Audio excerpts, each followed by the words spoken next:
சொல்லுக்கும் தெரியாமல் சொல்லத்தான் வந்தேனே, சொல்லுக்குள் அர்த்தம் போல சொல்லாமல் நின்றேனே.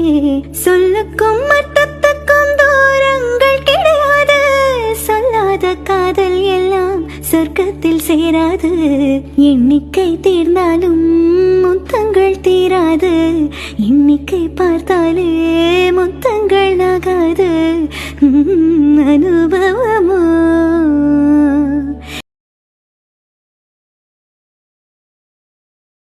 ஹாய் ஃப்ரெண்ட்ஸ், எல்லோருக்கும் வணக்கம். Welcome back to our channel Anitha life style.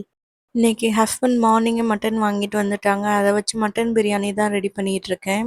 எனக்கு என்னமோ பிரியாணினா ஈஸியாக வேலை முடிகிற மாதிரி இருக்கும். அதுவும் இல்லாமல் எல்லாருக்குமே ரொம்ப பிடிக்கிறனால கண்டிப்பாக சாப்பிட்ருவாங்க.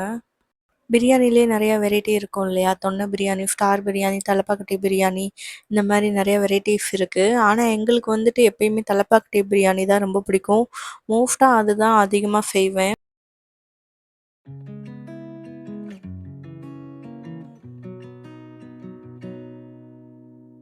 அன்னைக்கு பிரியாணி ரொம்பவே நல்லா வந்திருந்துச்சு. அதை எப்படி பண்ணேன்னு பார்க்கலாம். மட்டன் வந்து 3/4 கிலோ எடுத்திருக்கேன். ரைஸ் வந்து 1/2 கேஜி எடுத்திருக்கேன்.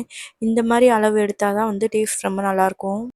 தலப்பாக்கட்டி ஸ்டைலுக்கு ஃபஸ்ட்டு மசாலா எல்லாத்தையுமே அரைக்கணும். சின்ன வெங்காயம் 150 கிராம், பூண்டு 100 கிராம், இஞ்சி 75 கிராம், பச்சை மிளகா 4, இது எல்லாத்தையும் எடுத்துக்கணும். அது கூடவே சோம்பு, மிளகு, ஜீரகம் இது எல்லாத்தையுமே ஒவ்வொரு ஸ்பூன் எடுத்துக்கணும். பட்டை, ஏலக்காய், கிராம்பு இது எல்லாமே ஒரு 10 எடுத்துக்கணும். இது எல்லாத்தையும் இப்போ நல்லா அரைச்சிக்கலாம். பிரியாணி பண்ணுற கடலெண்ணெய் 100 கிராம், நெய் 50 கிராம் சேர்த்துக்கலாம். அதில் இப்போ பிரிஞ்சி இலை, பட்டை, கிராம்பு, ஏலக்காய் இது எல்லாமே ஒன்று சேர்த்துக்கலாம். அரைச்சி எடுத்துகிட்டு வந்த பேஸ்ட் இருக்குல்ல, அதை சேர்த்து நல்லா ஒரு 20 மினிட்ஸ் வதக்கணும். அதுக்கப்புறமா புதினா கொத்தமல்லி நல்லா பொடியாக கட் பண்ணி அதில் சேர்த்துக்கணும். ஒரு அரை தக்காளி வந்து நீளமாக கட் பண்ணி சேர்த்துக்கலாம். தனி மிளகாத்தூள் 1/2 ஸ்பூன், மல்லிக்கு 1/2 ஸ்பூன் சேர்த்துக்கலாம். அது கூடவே தேவையான அளவு உப்பு, தயிர் 50 கிராம் சேர்த்துக்கலாம். இது எல்லாத்தையும் சேர்த்து 10 மினிட்ஸ் வதக்கினதுக்கு அப்புறமா மட்டனை குக்கரில் சேர்த்து 4 விசில் விட்டு எடுத்து வச்சுருக்கேன். அதையும் சேர்த்து நல்லா வதக்கிக்கலாம். ஒரு உலக்கு அரிசிக்கு 1/4 தண்ணி எடுத்துக்குவேன். இப்போ நம்ம மட்டன் வேக வச்ச தண்ணியும் இருக்குல்ல, அதை பார்த்துட்டு நம்ம தேவையான அளவு தண்ணியை ஹீட் பண்ணி சேர்த்துக்கலாம். தண்ணி கொதி வந்ததும் 1/2 லெமனு ஊற வச்சுருந்த சீரக சம்பா அரிசி சேர்த்துக்கலாம். தண்ணியெலாம் வற்றினதுக்கப்புறமா தோசைக்கல்லை இந்த பிரியாணி பாத்திரத்துக்கு கீழே வச்சுக்கலாம். அதுக்கு மேலே ஒரு தட்டை போட்டு க்ளோஸ் பண்ணிவிட்டு வெயிட்டான கல்லை வச்சுக்கலாம். அந்த பிளேட் மேலேயே தேங்காவோட வந்து கங்கு மாதிரி ஆக்கி சேர்த்துக்குவேன். அப்படி சேர்க்கும் போது வாட்டர்லாம் அப்சர்வ் ஆகி நல்லா உதிரி உதிரியாக வரும்.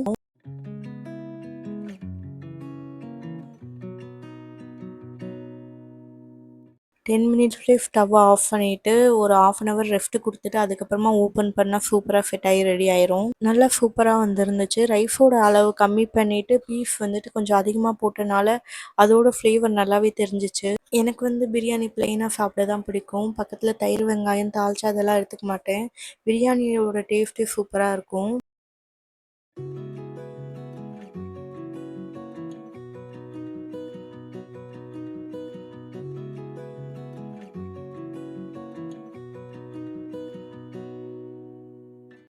பிரியாணியை சுட சாப்பிட்றதே தனி டேஸ்ட் இல்லையா? அதனால் சூடாகவே வச்சு சாப்பிட்டாச்சு. ஹஸ்பண்டுக்கு வந்து தால்ச்சா ரெடி பண்ணியிருந்தேன். அவங்களுக்கு வந்து பிரியாணி கூட தால்ச்சா வச்சு சாப்பிட தான் ரொம்ப பிடிக்கும். அதனால் எப்போ பிரியாணி பண்ணாலும் தால்ச்சாவும் கண்டிப்பாக பண்ணிடுவேன். பாப்பாவுக்கு வந்து ஆனியன் ரைத்தா பிடிக்கும். அதனால் அவளுக்கு ஆனியன் ரைத்தா ரெடி பண்ணியிருந்தேன். அன்றைக்கி மழையும் பெஞ்சிகிட்டு இருந்துச்சு. சுட பிரியாணி, நல்ல மழை. அன்றைக்கி டேயே சூப்பராக போச்சு.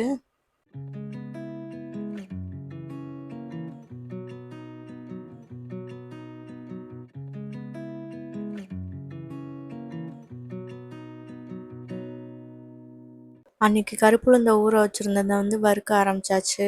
ஊற வச்சுருந்தனால வறுக்க ரொம்பவே டைம் ஆச்சு. கருப்புளுந்தை வந்து லேசாக துடைச்சிட்டோ இல்லை வாஷ் பண்ணிட்டோ கூட நம்ம வந்து வறுக்க ஆரம்பிச்சிருக்கலாம். நான் என்ன பண்ணேன்னா 2 கேஜி கருப்புளுந்து இருக்கிறதுனால 2 பாத்திரத்தை அடுப்பில் வச்சு 2 இதுலேயும் பாதி பாதி போட்டு நல்லா வறுக்க ஆரம்பிச்சிட்டேன். கருப்புளுந்தை வந்து சிம்மில் தான் வச்சு வறுத்தேன். அதுவே வந்துட்டு ஒரு 30 மினிட்ஸ்க்கு மேலேயே ஆயிடுச்சு. ஒரு 45 மினிட்ஸ் இருக்கும். கருப்புளுந்து கூட அரிசி சேர்த்து அரைப்பாங்க. அதுக்கு 200 கிராம் கருப்பு கவுனி அரிசி எடுத்திருக்கேன். எந்த அரிசினாலும் எடுத்துக்கலாம். ஆனால் கருப்பு கவுனி அரிசினா கொஞ்சம் ஸ்ட்ரென்த்தாக இருக்கும் இல்லையா? அதனால் அதை எடுத்திருக்கேன்.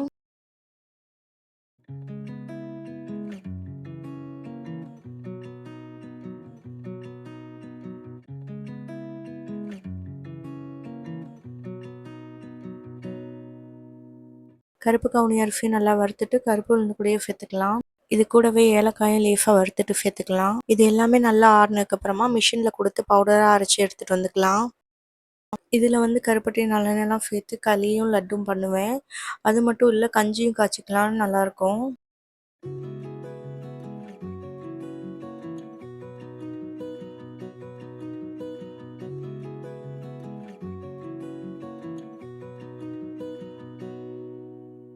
அடுத்ததா ஸ்கின் அண்ட் பாடி க்ளோ ஆயிலுக்கு ஊற வச்சுருந்தோம் இல்லையா, அதுதான் ரெடி பண்ண போகிறேன்.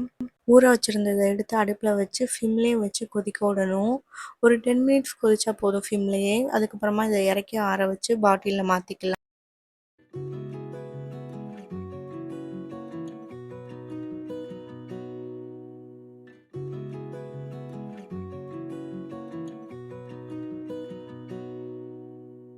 ஆனதுக்கப்புறமா ஃபில்டர் வச்சு நல்லா ஃபில்டர் பண்ணிவிட்டு அதை வந்து பாட்டிலில் மாற்றிக்கலாம்.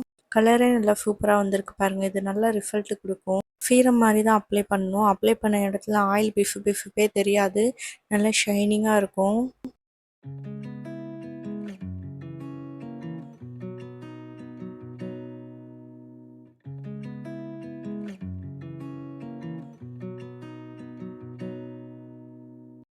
நம்மளோட கன்வீனியன்ஸ்க்கு ஏற்ற மாதிரி ஃபுல் பாடிக்கும் ஃபேஸ்க்கும் நம்ம அப்ளை பண்ணிக்கலாம். இதோட வாசனையும் ரொம்ப நல்லாயிருக்கும். எந்த ஒரு கெமிக்கலும் எசென்சியல் ஆயிலும் நம்ம சேர்க்கலை. இதில் வந்து துருவி காய வச்ச கேரட், பன்னீர், ரோஜா, ஆவாரம்பூ இது எல்லாத்தையும் நல்லா காய வச்சு அதுக்கப்புறமா தேங்காய் எண்ணெயில் சேர்த்துக்கலாம். இது கூட கொஞ்சமாக மஞ்சள் ஸ்டாஃப் சேர்த்துக்கணும். அதுக்கப்புறம் பச்சை மஞ்சள் இருக்கு இல்லையா, அதையும் வந்து நல்லா துருவி இதுக்குள்ளே சேர்த்துக்கணும். இது வந்து 1 வீக்ல இருந்து எவ்வளோ நாள் வேணாலும் ஊறலாம், ப்ராப்ளம் இல்லை.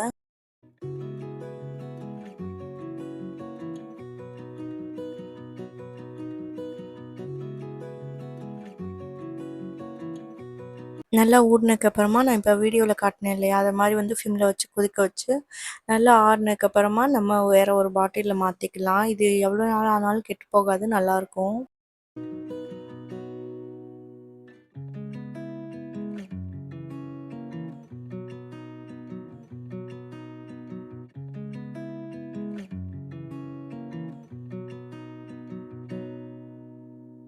அடுத்து ஹேர் ஆயில் தான் ரெடி பண்ணிகிட்ருக்கேன். தேங்காய் எண்ணெயில் 30+ ஹெர்ப்ஸ் சேர்த்து 2 டேஸ் நல்லா சோக் பண்ணிக்கணும். 2 டேஸ்க்கு அப்புறமா அடுப்பில் ஃபிம்மில் வச்சு நல்லா காய்ச்சிக்கணும். காய்ச்சினதுக்கப்புறம் 2 டேஸ் ரெஸ்ட்டு விட்டுறணும். அதுக்கப்புறமா நம்ம ஃபில்டர் பண்ணி பாட்டிலில் சேர்த்து நம்ம தலையில் அப்ளை பண்ணிக்கலாம். இந்த ஹெர்பல் ஆயில் வந்து முடியை அடர்த்தியாக ஸ்ட்ராங்காக கருப்பாக வளர ஹெல்ப் பண்ணும். ஹேர் இல்லாத இடத்துல நல்ல புது ஹேர்லாம் வளரும்.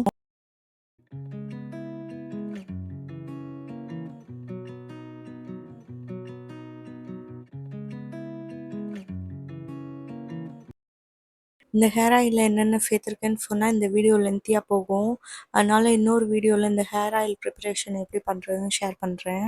அது மட்டும் இல்லை, இந்த ஹேர் ஆயில் தேய்க்காமல் விட்டவங்களுக்கு இளநரை ப்ராப்ளம் இருக்கும்ல, அதுக்கு வந்து பிஃப்ட் தைலம் ஒன்று இருக்குது, அதுவும் நான் ஷேர் பண்ணுறேன்.